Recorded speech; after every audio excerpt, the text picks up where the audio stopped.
Era el año de 1974 cuando Stephen King lanza su primera novela, Carrie. Y ya sabemos que gracias a Carrie, Stephen King pudo dejar su trabajo de profesor de escuela y sin presiones poder vivir de lo que le apasionaba, que era escribir. Así que para el siguiente año, Stephen King, ya sin tantas presiones por un trabajo extra mientras escribía, decidió lanzar su segundo libro, El misterio de Salem Slot, y podemos ver que sí que tuvo tiempo para escribir. Ahora la pregunta es, ¿el misterio de Salem Slot realmente da miedo? Ya que Stephen King es el rey del terror. Pues el día de hoy les voy a contar mi experiencia leyendo el segundo libro de Stephen King, El misterio de Salem Slot, si realmente da miedo, de qué trata y unos cuantos datos curiosos sobre este libro. Bienvenidos a este reto, El camino del rey.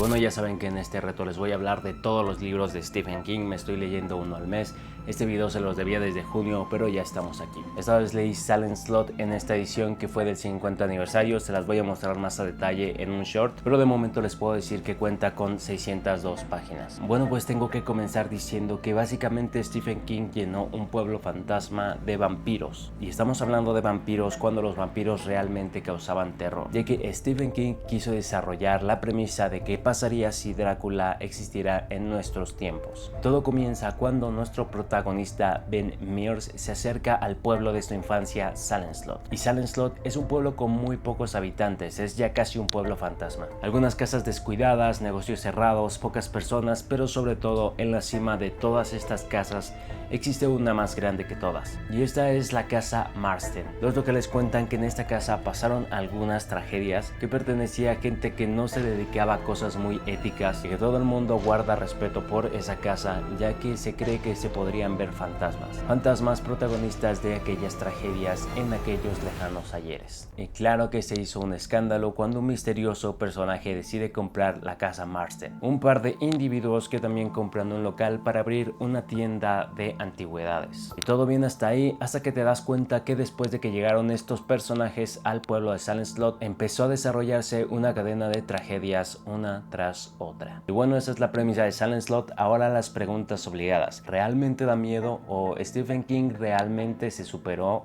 a comparación de Carrie? Y sobre todo, ¿realmente era necesario escribir un tochazo de libro? Pues vamos a ello. Bueno, pues para arrancar, si van a leer esta novela tienen que tener paciencia. ¿Y a qué me refiero? Bueno, pues Stephen King se toma su tiempo para presentarnos a casi todos los integrantes de este pueblo. Y no exagero, al principio se puede sentir un poco confuso porque son muchos personajes. Son capítulos cortos, pero cada capítulo te va a presentar a alguien diferente, te va a presentar un poco de lo que hace en el pueblo, de su rutina, va a hablar un poco de su personalidad. Y ya saben que Stephen King en esto sí que es bueno, pues cuando te empieza a construir un personaje normalmente le da factores que hacen que los distingas del resto. Así que al principio vamos a conocer un poco de la esencia del lugar y de todos sus personajes. Advertidos están, paciencia con el arranque de Salem Slot. También vamos a conocer varios locales, cómo es la esencia de este pueblo, cómo se ve de día, cómo se ve de noche, el encanto y el misterio de cómo es la casa Marsden tanto por fuera como por dentro, y la hospitalidad de los lugareños. Si ustedes de repente se confunden con las novelas que tienen muchos personajes, atención a los próximos que son los más importantes. Obviamente Ben Mears, que es un escritor y que es pues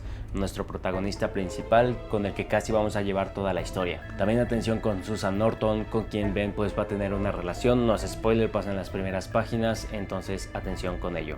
Matt Burke es uno de los personajes esenciales, es nuestro Van Helsing en esta ocasión, comparándola con Drácula. Entonces también mucha atención con aquel profesor, el padre Callahan, que se integra mucho más avanzada a la novela, pero también tiene un factor importante. Y ojo, también él aparece en la saga de la Torre Oscura más adelante.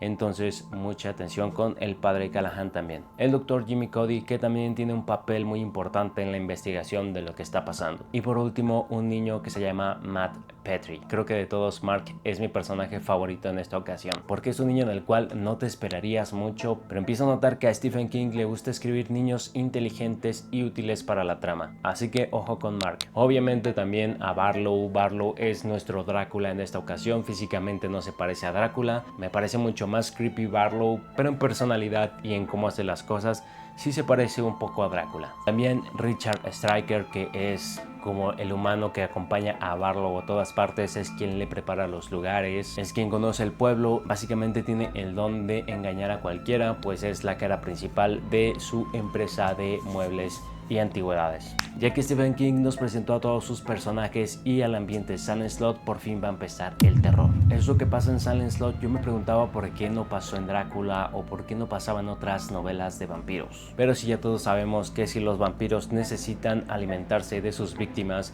y que al morder a las víctimas pues básicamente ellos se convierten en vampiros, ¿por qué había tan pocos vampiros? No tenía sentido que hubiera tan pocos vampiros, ya que para mí lo más lógico sería que las víctimas fueran creciendo en un número exponencial hasta que todo el planeta se plagara de vampiros. Pero normalmente en las historias que nos cuentan hay muy poquitos vampiros y eso no cambia. Pues este punto se lo doy a Stephen King porque logra precisamente tomar ese sentido y aplicarlo en Silent Slot. Así que básicamente vamos a ver cómo el pueblo sufre de una epidemia de vampiros. Y tranquilos, no todos se transforman ni todos se transforman de la misma forma, así que le van a sacar mucho interés a esta novela. Y es que el pueblo por las mañanas todavía parece vivo, pero por las noches te das cuenta de que ya no queda mucho de él. Hablando de algunos puntos malos, siento que la novela realmente le sobran algunas páginas y que de repente se siente el abuso del autor al seguirnos presentando personajes, calles y tú ya estás ansioso porque empiece la acción, pero todo esto se puede sentir un poco justificado cuando pues empiezan a caer algunos habitantes.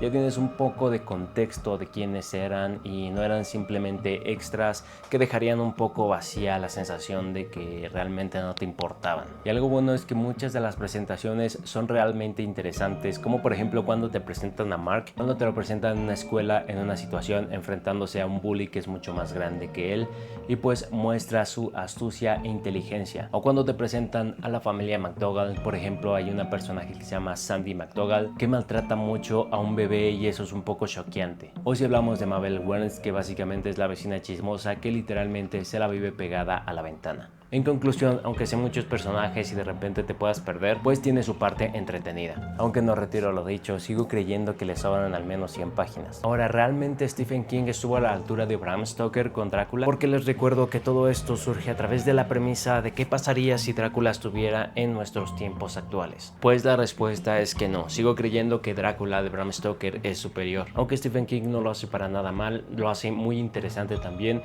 y el cambio de época lo refleja bastante bien. Es decir, mientras Drácula es una novela gótica ambientada en el Londres muy antiguo, Silent Slot es un pueblo fantasma de Maine en Estados Unidos, ambientado en la época en la que se escribió, pero sigue conservando algo de Drácula en su ADN. O sea, Barlow no es Drácula, pero Drácula se siente en la novela. Y ahora hablando únicamente de lo mejor del libro, creo que lo mejor del libro es la unión de los personajes que todos pertenecen a mundos diferentes. Mark es un niño en la escuela, Mark se dedica a vender sus libros, de hecho ya es un poco famoso. El Dr. Jimmy está en el mundo de la medicina y Matt Borg es un profesor de escuela que lleva muchísimos años enseñando en Silent Slot. Ay, me olvidaba del padre Callahan, también muy importante. Él pertenece completamente al mundo de la religión, pero ver esta unión de todos estos personajes y aportar lo mejor de ellos para esta unión donde ven cómo el pueblo se está desmoronando, el ver cómo ocurre tragedia tras tragedia tras tragedia, y aunque parezca una causa perdida y que están peleando a seres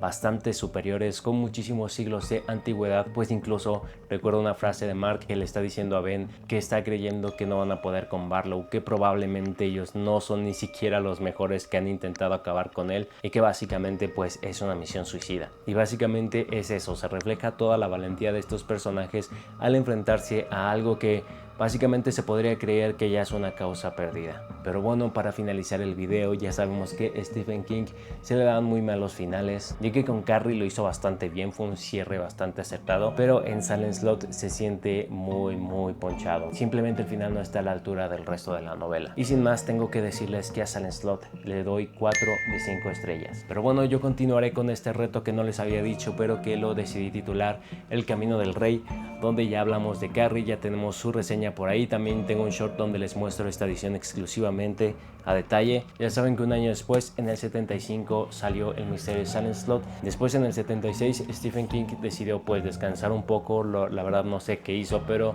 hasta el 97 saca otra novela. Y en la próxima novela les estaré hablando del libro que este fue mi libro de julio. ya casi lo acabo. El Resplandor, que lo sacó en 1977. Entonces nos vemos para la próxima reseña. Gracias por ver. Bye.